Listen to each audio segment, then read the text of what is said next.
এই বাংলাদেশের সম্পদ বেচে ক্ষমতায় আসতে হবে, শেখ মুজিবের মেয়ে কখনো সেটা চায় না। আমার বাবা কারো কাছে মাথা নত করেনি, আমিও করি না। যে দেশের সম্পদ বেচে দিয়ে ক্ষমতা আসতে হবে, ওই রাজনীতি আমি করি না, একটা নীতি দিয়ে করি।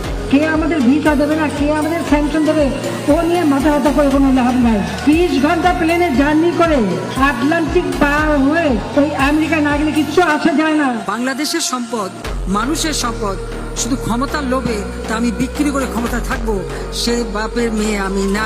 প্রধানমন্ত্রী এটা তো একটা সাময়িক ব্যাপার, কিন্তু আমি তো বঙ্গবন্ধু শেখ মুজিবের মেয়ে। আমি দেশও বেছি না, দেশের স্বার্থ বেছি না। আমি সবসময় দেশের স্বার্থ রক্ষা করেই চলি।